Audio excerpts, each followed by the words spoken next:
Who is this shabby girl? Jason, even though you're the second son, can't you date someone a bit better? She doesn't seem to be from a good family at all. Did this poor girl find out that Jason is part of our family and come here to snatch the inheritance? Seems like that's the case, huh? I'd love to see what her parents look like. This was the greeting I received when I visited my in-laws for the first time after getting married. Waiting for me were my wealthy father-in-law, David, exuding an air of superiority, and Jason's older brother, Brian, who had hit on me 3 years ago and was now throwing sarcastic remarks my way. Brian's words infuriated me. How dare he insult my dad, who raised me with so much care? I couldn't tolerate it. As I stood there unable to respond, Brian continued to hurl insults at me. But amidst his mocking, he mentioned a woman's name that made me stop in my tracks. Maybe, just maybe, I could turn this around. With that thought, I decided to call my dad. Well, here comes the poor man. My dad rushed over right away, and his appearance left David visibly stunned. My name is Olivia Miller, a 30-year-old financial web writer who works from home. I lost my mom at a young age and grew up with just my dad. After graduating high school, I left my hometown and enrolled in a university in New York City. I didn't have any clear goals for my future, but upon my banker father's recommendation, I earned financial planner certification while still in college. My dad had hoped I would return to our hometown after graduating, but I wanted to be independent and decided to stay in the city. During my junior year, I began job hunting, but I couldn't find a company that felt like the right fit. In the end, I graduated without securing a job. Some of my friends said I was being too picky, but I believed life was too short to settle. So, I decided to work part-time while figuring out my future. Taking my time, I thought deeply about what I wanted and eventually started my current freelance job. However, it wasn't until 2 years ago that I began earning a stable income as a writer. Before that, I spent 5 or 6 years working at a cafe during the day and writing at night. It was at that cafe where I experienced a life-changing encounter. This happened 3 years ago. One day, 2 men around my age came into the cafe where I worked. From snippets of their conversation, I gathered they were brothers. When I stood at the register during checkout, the older brother, who was about to pay, suddenly spoke up. Hey, you seem plain, but if I look closely, you're pretty cute. Want to go somewhere nice with us? The man's smug demeanor annoyed me, but as a cashier, I couldn't let my emotions show in front of a customer. So, keeping as calm as possible, I replied, "No, thank you." At that, the man glared at me and shouted angrily, What did you say? I went out of my way to invite you, and you dare to refuse. You've got some nerve. Do you even know who I am? Remember this the next time we meet. He stormed out without paying, his face full of displeasure. The younger man, who seemed to be his brother, awkwardly approached the register, pulled out his wallet, and bowed slightly to me. I'm so sorry about his rude behavior. Not at all. Please don't worry about it. Unlike his brother, this man seemed very polite. Relieved by my response, he offered a small smile, paid at the register, and left, saying, "I'll be back." The next day, as he said, the younger brother returned to the cafe alone. When I greeted him with welcome and brought him water, he spoke to me shyly. I'm really sorry for the trouble yesterday. I work nearby, so I thought I might start having lunch here. Thank you. Please enjoy your meal. Since then, he started coming to the cafe every day for lunch. His name was Jason Hayes. He told me that his brother, Brian, still lived at home in the countryside. The two had stopped by the cafe while Brian was visiting for work. Jason shared that his family lived in the same region as mine. Finding out we were from the same hometown, we bonded over stories of our school days. Through our conversations, I learned that Jason was 2 years younger than me. Although we had attended different schools, we reminisced about our pasts, grew closer, and eventually started dating. As our relationship deepened, we began talking more about our families. Jason's father, like mine, worked at a bank. Interestingly, Brian, who had hit on me, also worked at the same bank as their father. However, Jason had chosen a career in a completely different field. When I asked him why he didn't follow in his father and brother's footsteps, Jason gave me a slightly bitter look. His expression suggested a deeper story, but I decided not to press him further about his family. One day, as Jason and I were walking through town and chatting, I heard a familiar voice from behind. Hey, is that you, Olivia? I turned around and saw my dad. Dad, what are you doing here? Jason's eyes widened in surprise as he involuntarily blurted out, "Huh?" It was no wonder he was shocked because my dad had suddenly appeared out of nowhere. My dad, with a sheepish smile and an expression that seemed to say, "Was that a bad move?" chuckled awkwardly as he replied, Sorry about this. I was nearby for work and thought I'd say hi, but maybe I shouldn't have interrupted your date. "Dad, please don't tease me." I gave my dad a playful pat on the shoulder with an embarrassed smile. Seeing our close father-daughter relationship, Jason seemed to relax a bit and introduced himself with a smile. Nice to meet you. My name is Jason Hayes, and I'm dating Olivia. It's a pleasure to meet you. Dad, his family is from near where we used to live. We bonded over being from the same hometown and became close. When I reintroduced Jason to my dad, his eyes widened for a moment. Did you say Hayes?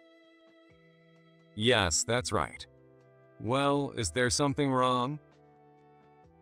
Jason seemed concerned by my dad's reaction, but my dad didn't say anything further. I was also caught off guard by the sudden shift in mood and felt confused. Amid the tense atmosphere, my dad left without saying much. Jason also looked uneasy. Did I say something wrong? This feels bad. I don't think so. I'll call my dad later and try to find out what's going on. With that promise, I returned home and called my dad. I couldn't help but recall how his reaction changed the moment he heard Jason's last name and learned we were from the same hometown. When I asked him about it, my dad didn't give me a clear answer. Don't worry about that. Jason seems like a great guy. You just focus on your relationship with him and cherish it. He spoke kindly, as if trying to reassure me. But his tone only made me more curious. Dad, are you hiding something? Whatever it is, I can handle it, so please be honest with me. Just don't overthink it. But if anything ever comes up, don't hesitate to call me, okay? With that, he ended the call abruptly. I couldn't tell if I should press further or leave it alone. Unsure, I decided to simply appreciate his concern and let it go for now. Shortly after that, I contacted Jason, and after some thought, he replied like this. Olivia, I don't think you need to worry about it. Like your dad said, let's just focus on our relationship and keep moving forward together. Jason echoed my dad's sentiments. Could he be hiding something too? But I trusted my dad, and Jason was important to me. So I decided to trust both of them and focus on my relationship with Jason. Whatever challenges might come our way, I believed Jason would handle them. With that in mind, I resolved to continue our relationship without any worries. For the next 2 years, our relationship went smoothly without any major issues. In fact, something wonderful happened. We received the happiest news of all. I was pregnant with Jason's child. On the way home from the clinic, I immediately went to share the news with Jason. Really? That's amazing. If we're having a baby, we need to get married right away. Oh wait, I need to say this properly. Olivia, will you marry me? Jason was thrilled about the baby and officially proposed to me again. But that's when an unexpected truth came to light. Thank you, Jason. Well then, we should formally introduce ourselves to your family, right? Jason's expression clouded instantly at my words. What could have happened? Suddenly worried, I leaned in to look at his face. What's wrong? Why the serious look all of a sudden? No. Let's put off visiting my parents for now and just get married first. What? That's. But isn't it proper etiquette to meet and inform them first?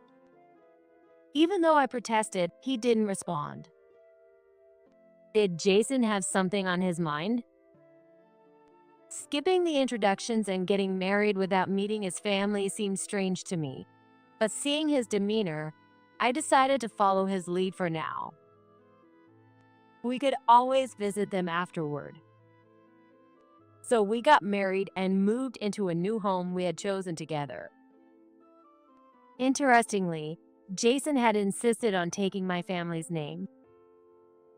3 months into our new life, just as everything had settled down, Jason said something unexpected.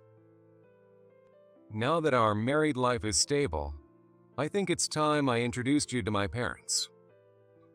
I couldn't hide my surprise at his sudden suggestion. But why now? We're already married, and my baby bump is starting to show. Won't your family be shocked if they meet us under these circumstances? Well, that's exactly why now is the perfect time. My dad won't oppose the marriage once he knows he's going to have a grandchild. Jason's reasoning left me with questions. Why was now the right time to meet his parents? And it wasn't just that.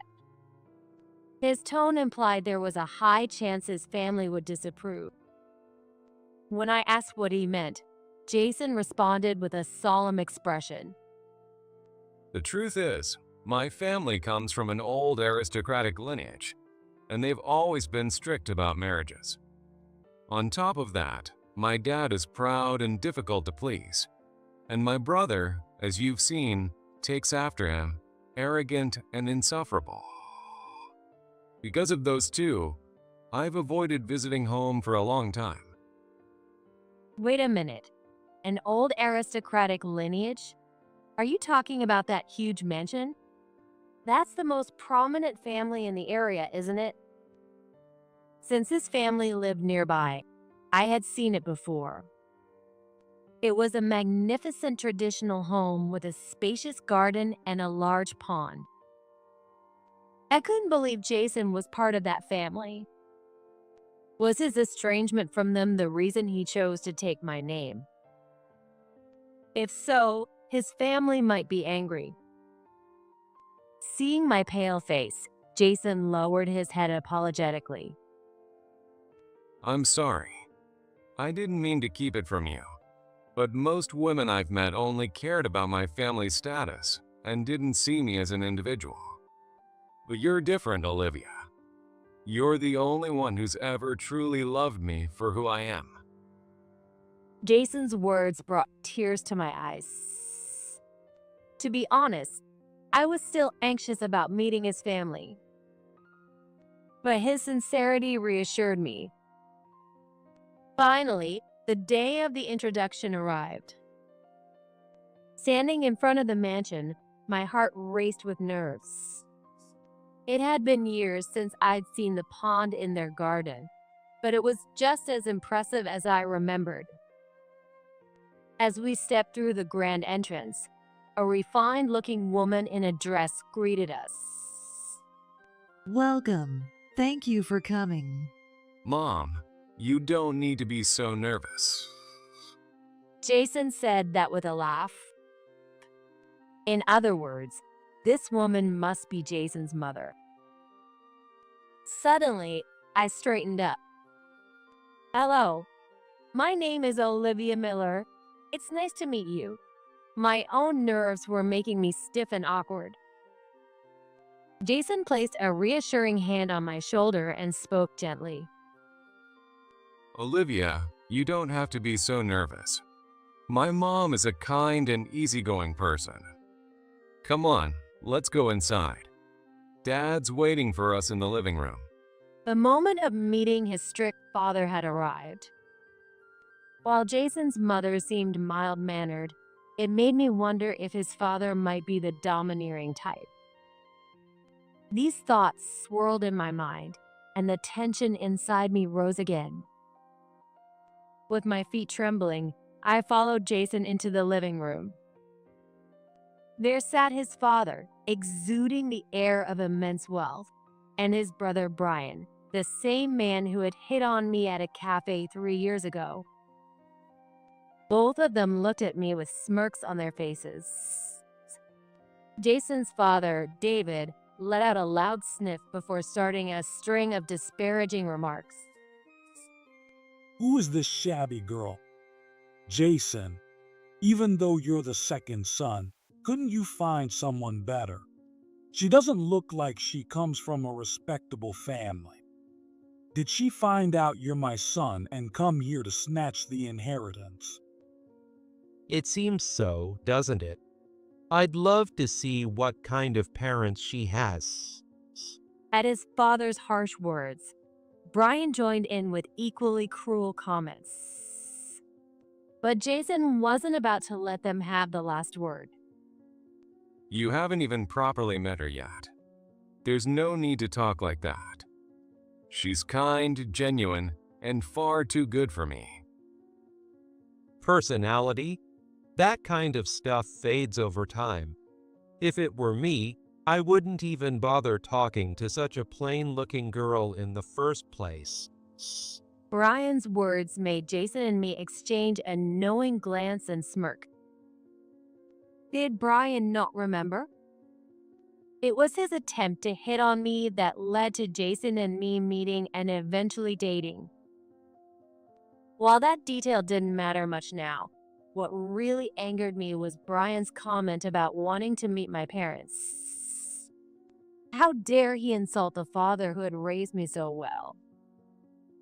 I was too nervous to speak up and could only glare at Brian in frustration. Brian noticed my glare and mockingly sneered. What's with that look?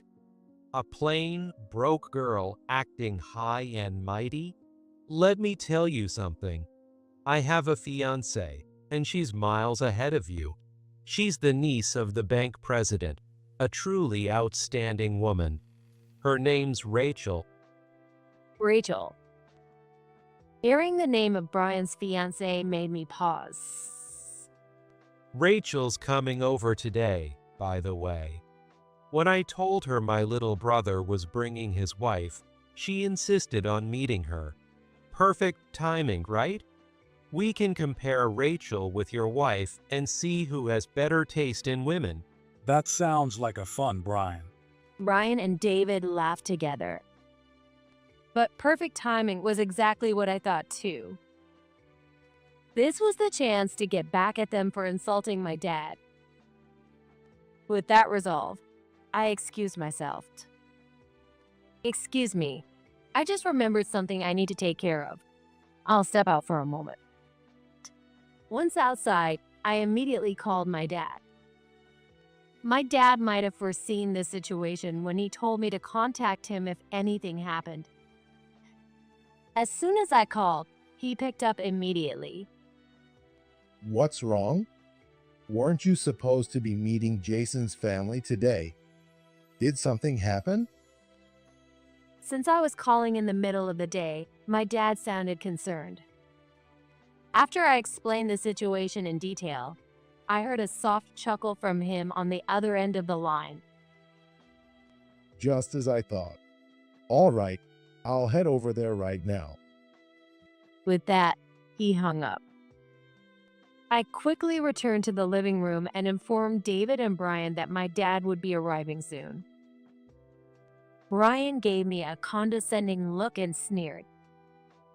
Oh, so the poor dad is rushing over to protect his daughter, huh? Did you get scared of us and go crying to your daddy? Well, no matter. We'll make sure he knows his place too. David chimed in, continuing to hurl insults at me. Just then, the doorbell rang. Jason's mother, Carol, went to answer it, and I heard my dad's voice. There was also a younger woman's voice. Apparently, they had run into each other on the way here. Carol guided them to the living room. Dear, your boss is here to see you. What? Boss? David's eyes widened at her words. My dad entered, looking at David with a sly smile, and greeted him playfully. Well, here I am, the poor man. I heard my daughter was visiting, so I thought I'd stop by. Good to see you, Mr. David Hayes.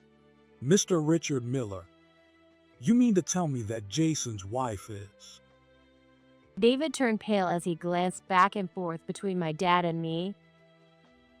My dad, with an intimidating smile, patted me on the shoulder and said, That's right. This is my daughter, Olivia Miller. Didn't you notice? Same last name, and people say we look alike too.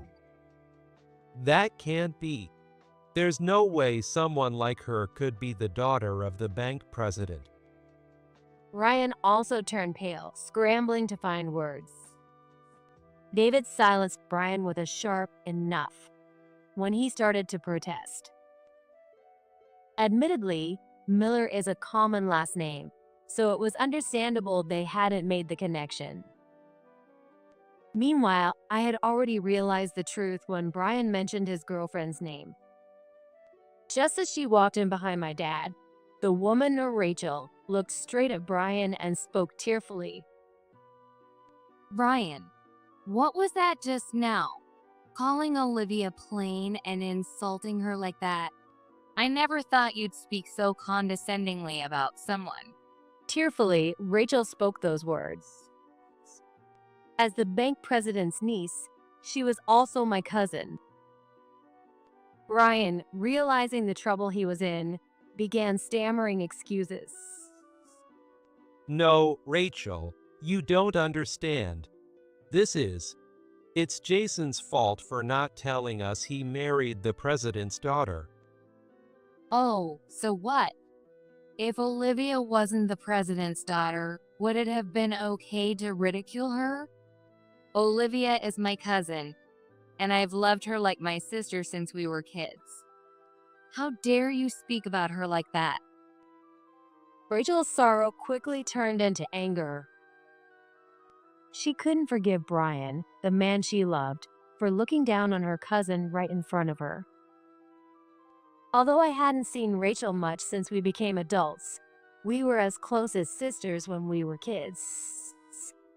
This must have been deeply shocking for her. And she wasn't the only one feeling distressed. Carol was also looking at David and Brian with a sorrowful expression. Jason had told me before that his father always doted on Brian, the eldest son, ever since Jason was a child. Brian took full advantage of this favoritism, constantly leaning on their father's support. Together, they often looked down on Jason, telling him to respect Brian because he was the eldest. In this family dynamic, Jason's mother, Carol, always cared deeply for him. However, outwardly, she maintained an image of treating both sons equally. Now, seeing Jason bring home his wife only to have his father and Brian insult her so harshly, it was no wonder she looked heartbroken. Silent, with tears in her eyes, Carol finally spoke to David in a firm tone. Dear, I've been looking forward to the day when Jason would start a family of his own and bring his wife here. But instead of taking the time to get to know her, you've done nothing but belittle her. Do you have any idea how hurt Olivia must be when all I wanted was to welcome her warmly? Carol, usually so gentle, now stood her ground with dignity. For me, it was a deeply comforting moment. Even David seemed shocked, his eyes widening in surprise. What's gotten into you? You never talk back like this. And anyway, this isn't the time to worry about Jason. We've upset Rachel. That's the real problem here. Do something about it. Brian again. All you ever do is prioritize Brian.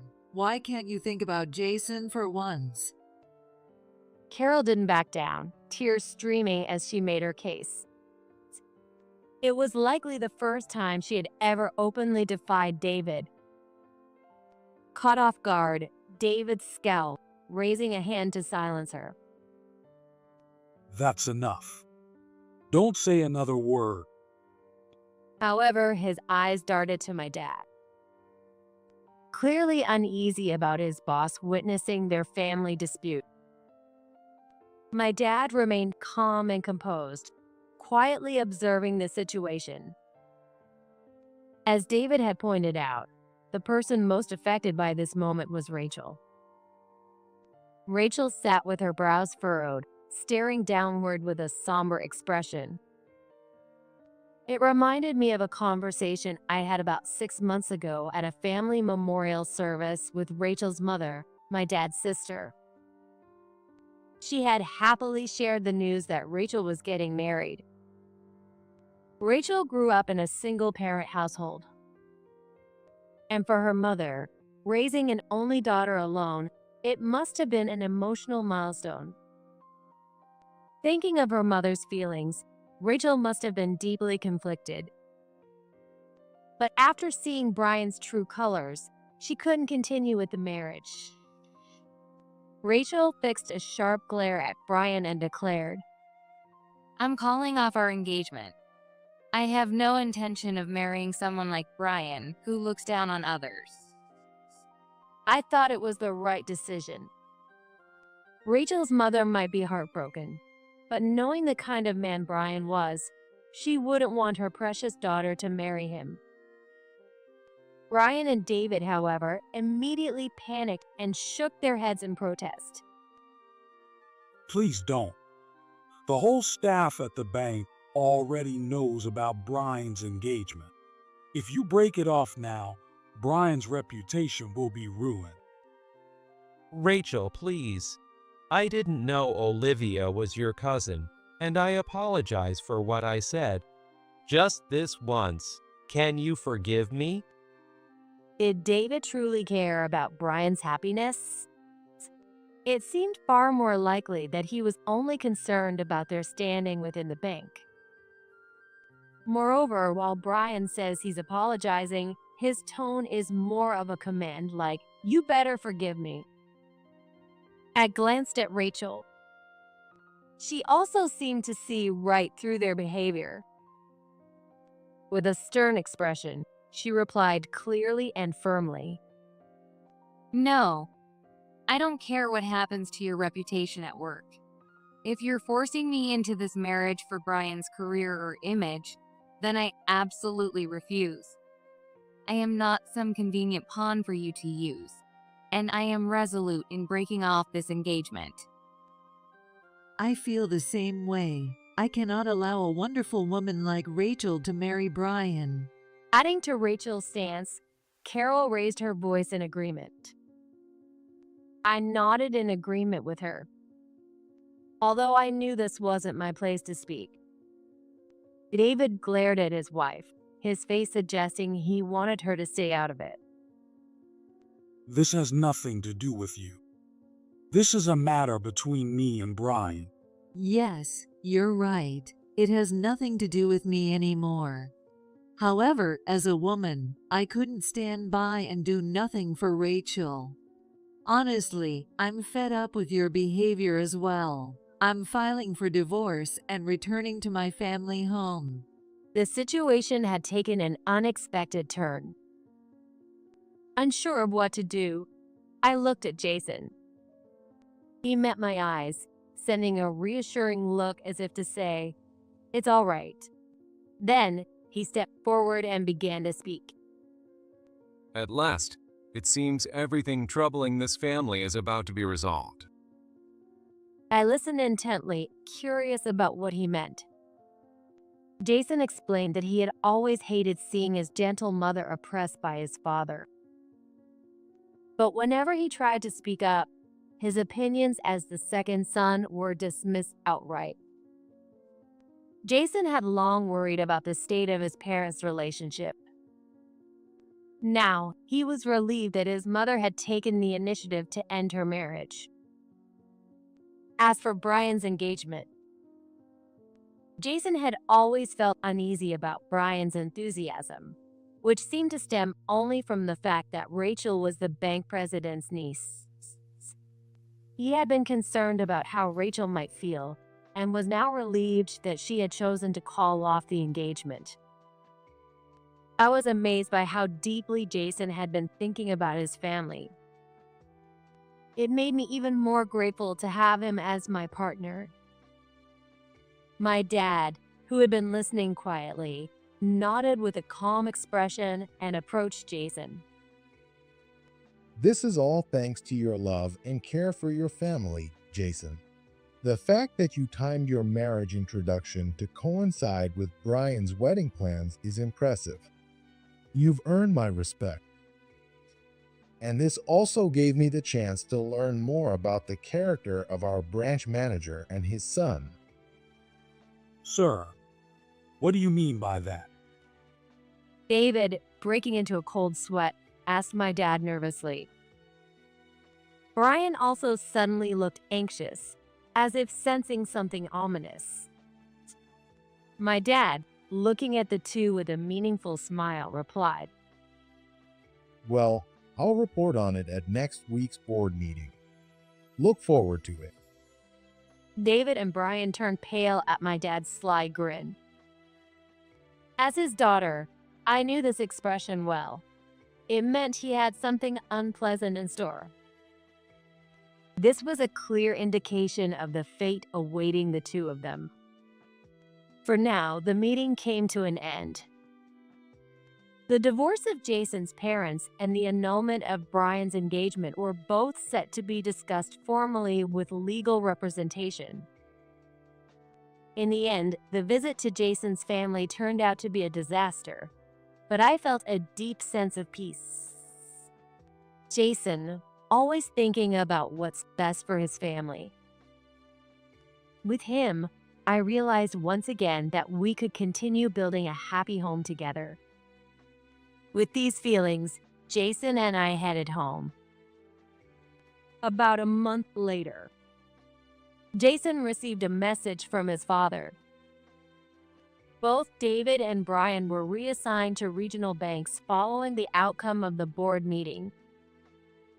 For Brian, the annulment of his engagement to a colleague who happened to be the president's niece, was a significant blow.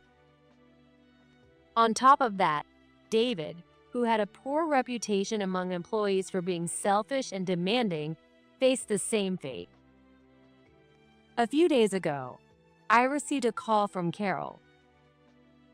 She had returned to her family home immediately after her divorce. It turned out that Jason's maternal grandmother had been seriously ill and moved between care facilities for years. Carol had wanted to care for her herself, but David had been adamantly opposed and never allowed it. Now, after the divorce, she was finally able to fulfill that wish, and she shared her happiness with me. The large family mansion was sold, and the proceeds were used to settle the division of assets. Since David and Brian were both working in different regions, they had no need for the house anymore. Rachel continued working at the bank even after the engagement was called off. One day, a male colleague of Jason's asked him, "Could you introduce me to someone nice if you know anyone?" "How about Rachel?" I suggested. Jason said the man was a great person. So I thought it would be safe to introduce them. As I had hoped, they hit it off immediately and started dating. Rachel even decided to quit her job and move near our home so they could live together soon. Her boyfriend got along very well with Jason, so it seemed like we'd have an easygoing and friendly dynamic. Rachel, who had been down for a while after breaking off her engagement, seemed to find happiness again. I hoped she would surpass Brian and find true joy in her new relationship. As for Brian, he was struggling with his new life in a rural town. The area was known for its close-knit community, which, while supportive of locals, was notoriously unwelcoming to outsiders. Jason learned this from a message his father had sent him. Apparently, Brian often vented to their father about his hardships, saying they were too embarrassing to share with his younger brother. Brian complained about hating the town, but admitted he had no choice since there was no family home to return to. David, now living in a similar rural setting, seemed to be experiencing the same struggles. In these small towns, longtime residents were common, and outsiders were often met with resistance. Unable to endure the loneliness, Brian eventually quit his job and moved in with their father. Perhaps he thought that while he couldn't handle loneliness on his own, he'd be fine as long as he was with his parent. However, reality was far less forgiving. Soon, Brian became the subject of scorn among the elderly locals, who criticized him for being a grown man still dependent on his parent. Rumors of his freeloading spread, making it impossible for Brian to find a job in the area. David and Brian are now living a modest life together in the countryside. At this rate, Brian will likely continue to rely on his father and never achieve independence, let alone marriage. David kept whining in his messages to Jason that he would have to continue to support Brian in the future. 3 years have passed since then. Jason and I now have a child and enjoy a happy life as a family of 3. Rachel, who lives nearby, got married 2 years ago. She is currently expecting her first child, while I am pregnant with our second. If all goes well, our children will be the same age. Both my dad and Rachel's mother, my aunt, often send us various childcare items. Rachel wants to invite her mother to live with her, but her mother prefers to stay in her familiar hometown. My dad is still active and working hard, so asking him to live with us is also difficult. Since both my dad and my aunt are still in their early 60s, They probably want to focus on their work and enjoy their freedom. I frequently stay in touch with Carol through her smartphone. She is delighted to be living with her mother, as she had always hoped, and seems content with her new life. Her mother's health has also been gradually improving since they started living together. Now that everyone seems to be living happily in their own ways, I balance my work as a web writer with childcare, ensuring it doesn't become too burdensome. With her banking experience, I suggested Rachel try financial writing, and now we often work on projects together. As we gently pat our growing bellies, Rachel and I smile and say, "Let's keep doing our best with parenting and work."